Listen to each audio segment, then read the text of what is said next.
This is the water I'm using for fall, winter and spring. It's basically a 1000 liter IVC container, and inside of it is a 200 liter barrel. The water inside this barrel, and the IVC is used for housing. There's a spot for battery, for electronics, and some insulation around it, just some old rock wool and old poly foam. The lid is also insulated.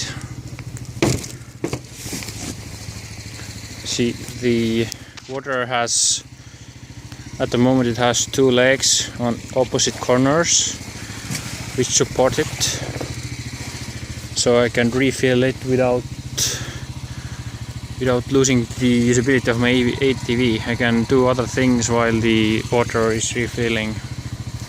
There's a little salt holder here.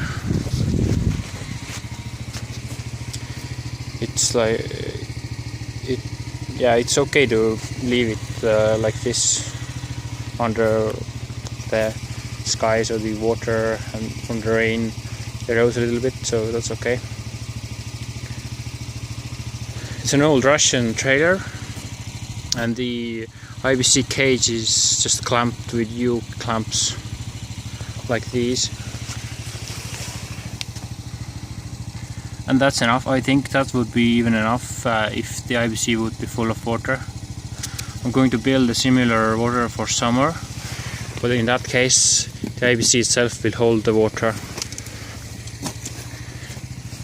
So that's the watering bowl here.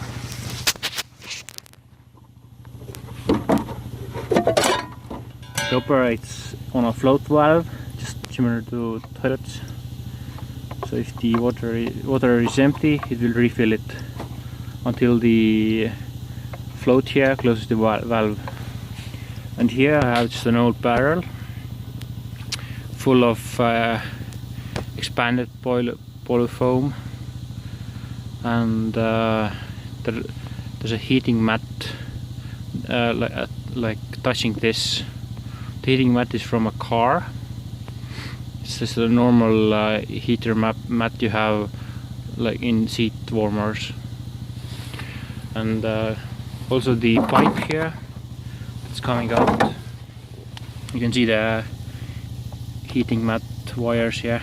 I left some of them just loose because I need to disconnect this sometimes, but the rest of the pipe, I have the mat around the pipe. Then I have some kitchen tin foil, and then lots of duct tape. And the tin foil hopefully will just reflect some of the heat back into the pipe. So there's one heating mat here, one around the pipe, and you can't see it, but under this barrel, like the whole bottom of the barrel is covered with the heating mat. So this thing takes lots of electricity, but I'm hoping that with a smart controller it can just keep the watering pole, and most of all the pipe, keep it warm enough so it won't freeze and like crack. Like I had this here is actually cracked. You can't see it, but it was flipped, and the other side was cracked because I had some really cold weather before I insulated everything, and well, it isn't protected even now. I'm hoping like the waste heat from the water here will heat this enough so that this won't freeze. I'm not sure how cold this thing can handle, but hopefully to just keep me on the paddocks. The main mission of this water is to keep the sheep on the paddocks while the paddocks have grass. As you can see, it's mid-November right now, and there's lots of stuff to eat for the sheep. Right now I'm actually putting the sheep into a new pasture which is full of nice green grass, refrigerated green grass basically. But the issue there is that the sheep need water.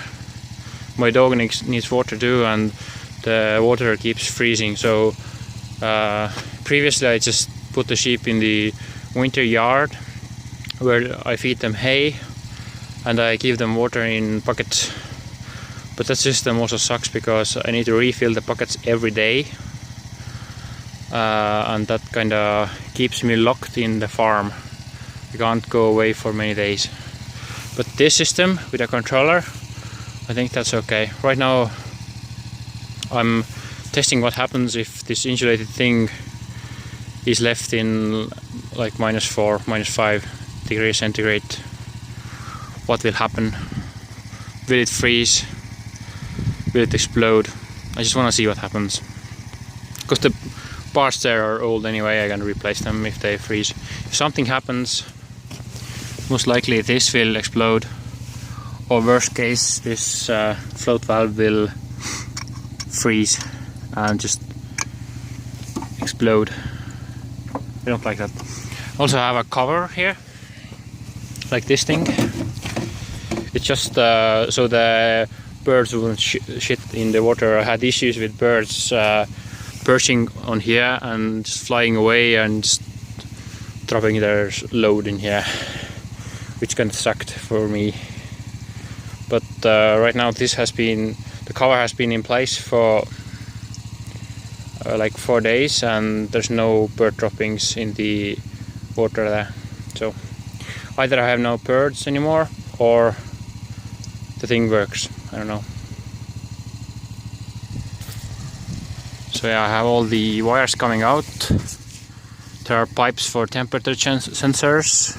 I can place temperature sensors everywhere. Like this is a temperature sensor pipe, and I will place a temperature sensor maybe straight below the bowl.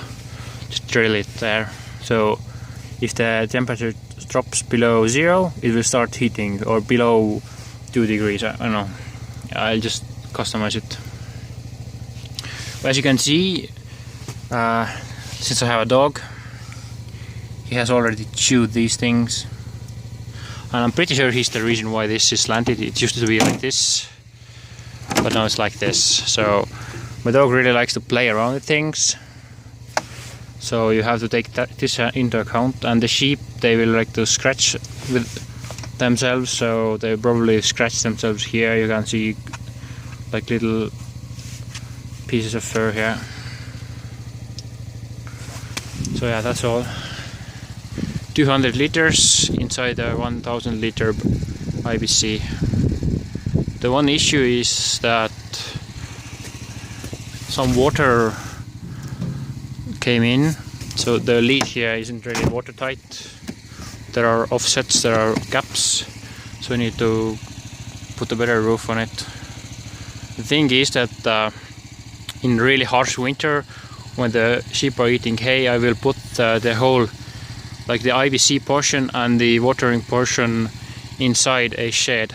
So it will be just so the wind won't take so much temperature away from the system. Might keep it a bit more warmer than outside. So any roof I put on it will become a liability later.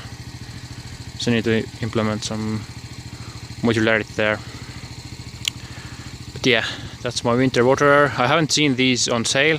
I don't know why. So let me know in the comments what you think. Bye bye.